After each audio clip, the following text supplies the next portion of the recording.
And I will say this, his rant cursed Angel Reese because she proceeded to have the absolute worst game of her life. Could Angel Reese, the self-proclaimed Bayou Barbie, the swaggering, trash-talking queen of college hoops, already be skating on dangerously thin ice in the WNBA? Angel Reese is a fraud.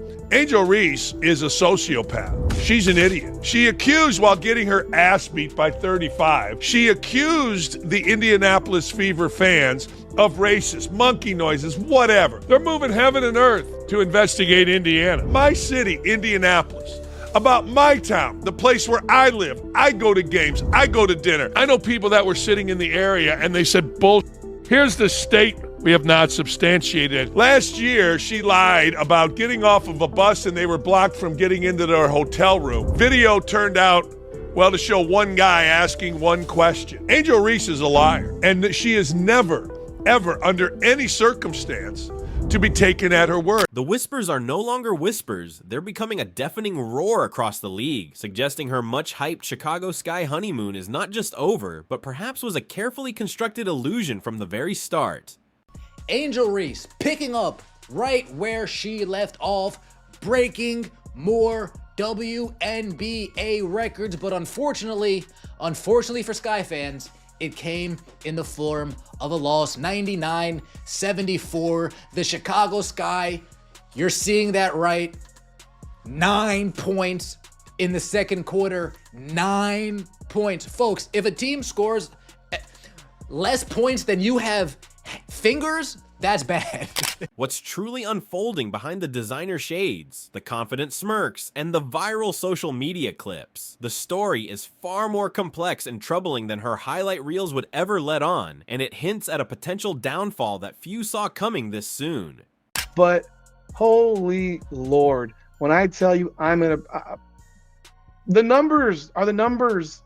It's the worst she's ever played, probably since she was in elementary school. Probably the worst since elementary school. The Chicago Sky have made it clear that they want Angel Reese to focus on being a screener on offense. For those that haven't played basketball, that's code for we don't want her shooting. At this point, when Angel Reese gets the ball in the paint, the question isn't, will she score? The fanfare surrounding Angel Reese's entry into the WNBA was nothing short of monumental. Fresh off an NCAA championship, dripping with charisma, and already a fashion icon, she was pegged by many as the league's next crossover megastar. Angel Reese needs to be better at basketball. I'm not talking about as a person. I'm not talking about as a podcaster. I'm not talking about at the Met Gala. She needs to be a better player if we want this rivalry to be able to have some staying power. She had a very, very busy offseason, but at this moment, it does not seem like the offseason involved a lot of mic-in drills of left-handed layups. Right now, Angel Reese, she is a wildly famous rebounder. But then the game started, and a jarring, uncomfortable reality began to set in. The on-court product, particularly when it came to the fundamental act of putting the ball in the hoop, began to clash violently with the superstar image, with layups vanishing into thin air or clanking off the rim with alarming regularity. I heard Angel Reese say, people aren't watching the WNBA just because of one player. They're watching it to see me too. Well, tickets were $86 against Caitlin Clark, but now that she's injured, plummeted just to $25. Those point-blank misses weren't just occasional blips, they were fast becoming her unfortunate signature, a recurring nightmare for Sky fans. This wasn't a mere slump, an adjustment period, but a baffling, almost inexplicable inability to convert what should be the simplest shots on the court. You made some comments about Angel Reese. Yeah.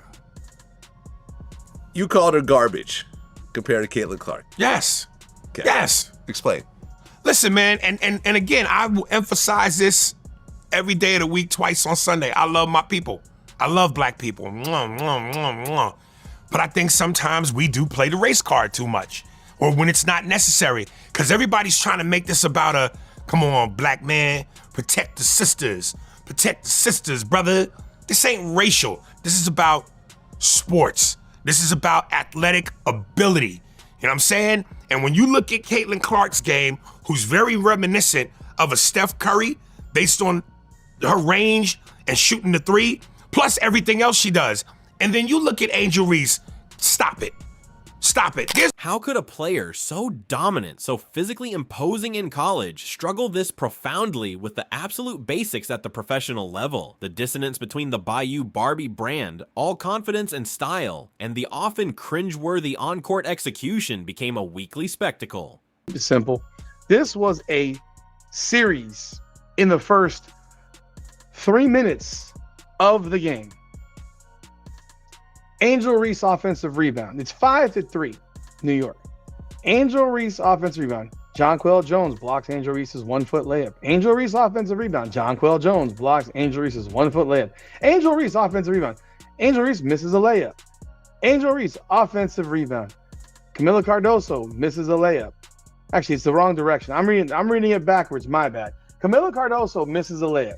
Angel Reese offensive rebound. Angel Reese misses a layup. And as the missed shots piled up, so did the internal anxieties within the Chicago Sky organization as the pressure cooker began to heat up with every lackluster offensive performance. Did Angel Reese break? I didn't say it was a good record.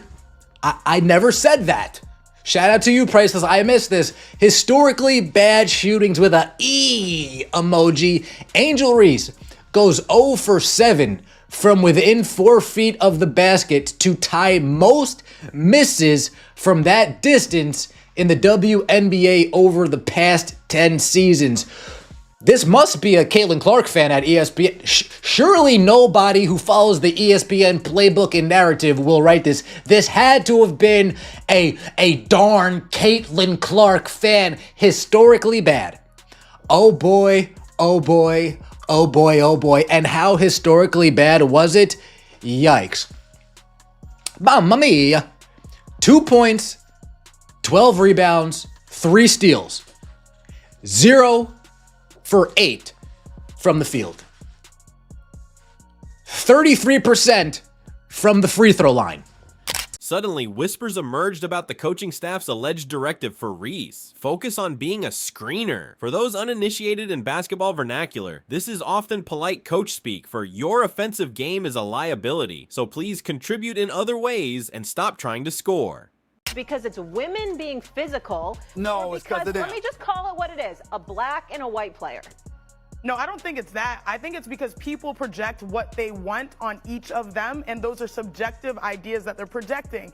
If you're going and have this narrative that has been falsely built that people want to, do certain things to Caitlin or do certain things to Angel, you're gonna take that moment and validate your opinion. Then came the more chilling speculation, the kind that front offices try to keep under wraps. Was Angel Reese already on thin ice for her third-year option? Teams invest in high draft picks expecting them to be cornerstones, not projects teetering on the edge of becoming busts. Black and white sports reporters, well, it may be time for Angel Reese to consider taking up a different game. Tiddlywinks, maybe? I don't know. I don't know what game she wants to possibly take up. I know one thing, she can't wait for the Unrivaled season to start at this point. Wow. So, while the Fever and Stephanie White and all the mess going on there from a standpoint of they got to figure something out because they're not a well-oiled machine, but at least they're winning. While that was happening, something, as the kids would say, diabolical was taking place. And every new team she lands on will start with the same hopeful energy. The fans will convince themselves. Maybe she just needs a new system. This wasn't just about a player needing time to develop. It was about a player struggling with fundamental competency in crucial areas. Each bricked layup wasn't just 2 missed points. It was another hairline crack appearing in the fragile patience of a franchise desperate for success. I have no empathy with Angel Reese the other day when you called her a hater. Sure didn't call her a hater. Why you call her a hater? I think she's first of all, I think she is a hater. That's okay. Maybe we're all haters. What makes her a hater to you? I think that she deeply hates Caitlin Clark. Why? And I think Did you feel that way before RG3 said it? No. Oh, yes. No, you didn't. No, sorry, excuse me. So I've seen it since way back in the college days. They don't like each other, right? I think Caitlin Clark doesn't display, if she doesn't like her dislike for Angel Reese, I don't think Caitlin Clark displays it. I think Angel Reese, I think she likes to be the villain too. But the on-court struggles are only one facet of the burgeoning Angel Reese dilemma. A more insidious issue began to surface. The credibility question, fueled by a pattern of provocations and claims that seemed to wilt under closer examination, such as the Indiana Fever incident where Reese accused fans of vile, racist taunts, but an investigation found no evidence. I'm sorry, but I don't know who need to hear this, but Angel Reese gotta be the worst basketball player ever. She's the worst basketball player ever. Like, do y'all guys don't understand this? She only made 2 points with 12 rebounds. She missed a couple of shots and she missed a rebound, bro. She only made 12 rebounds. Not 1, not 2, not 3, not 4, not 5, but 12 rebounds. This wasn't an isolated incident. Rewind a bit and you find a similar narrative pattern. During her LSU days, there was the infamous bus incident where Reese and her teammates were supposedly blocked from entering their hotel, only for video footage to depict a far less dramatic scene. Is this a recurring theme? A tendency to create or amplify narratives that cast her as a victim, a target, only for the available facts to muddy the waters. This kind of pattern does more than just generate headlines. It erodes trust, making future statements questionable. While Angel Reese wrestled with her shot and her public statements, the WNBA's marketing machine churned on, seemingly unfazed. She remained front and center in promotional materials, often touted with the kind of reverence reserved for season MVP candidates, even as her field goal percentage hovered in alarming territory.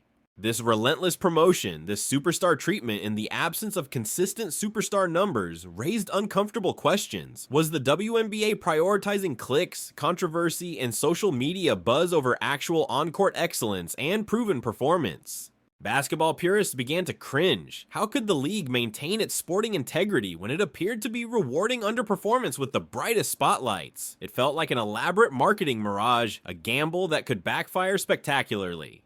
Then there's the uncomfortable subject of actual drawing power, a topic Angel Reese herself brought into the spotlight. "They're watching it to see me too," she declared, but does this claim withstand scrutiny when placed against the hard data of ticket sales? The evidence paints a more humbling picture. When Caitlin Clark is the opponent, ticket prices for Sky Games soar. When Reese is the main attraction without Clark, the story is often starkly different, with prices plummeting. This isn't merely about ego, it's about the cold, hard realities of the sports entertainment market. The numbers strongly suggest that her individual drawing power might be substantially less than she, or perhaps even the league, would like to believe. Is she, in essence, a supporting act who has convinced herself she's the headliner? The evidence is becoming increasingly difficult to ignore, and for a player who thrives on being the center of attention, it must be a bitter pill. Compounding these issues are the on-court antics. The swagger remains defiantly intact even as the shots clang off the iron. The hair flips, the confrontational stare-downs, the confident struts after a turnover. It all contributes to a narrative of someone seemingly unfazed by her own struggles. And the drama doesn't end when the final buzzer sounds. There are the cryptic social media posts, the subtle digs that keep her name trending for reasons other than her basketball prowess. This potent combination of high-octane attitude and low-percentage output is proving to be a dangerously combustible cocktail. All these factors paint a concerning picture, leading to the looming specter of a journeyman career. The grim forecast isn't an unceremonious dumping, but a tour of various WNBA cities, bouncing from one hopeful franchise to another. It's the fixer-upper fallacy in action. Each new team, lured by charisma and college dominance, will hope they can unlock her potential, only to likely discover the issues run deeper than a change of scenery. The transition from franchise cornerstone to perennial trade bait can be swift. In the final analysis, Angel Reese is undeniably a phenomenon, capturing attention like few rookies can. But the narrative arc is rapidly souring, from triumphant arrival to a perplexing, drama-filled struggle, leaving everyone to wonder what truly could have been if things had unfolded differently. Remember, every athlete's journey has its peaks and valleys. While the spotlight can be harsh and narratives can shift quickly, resilience and a genuine commitment to growth can redefine any story. The potential for a powerful comeback, for learning and evolving always exists, turning today's challenges into tomorrow's triumphs. But then the game started, and a jarring, uncomfortable reality began to set in. The on-court product, particularly when it came to the fundamental act of putting the ball in the hoop, began to clash violently with the superstar image, with layups vanishing into thin air or clanking off the rim with alarming regularity.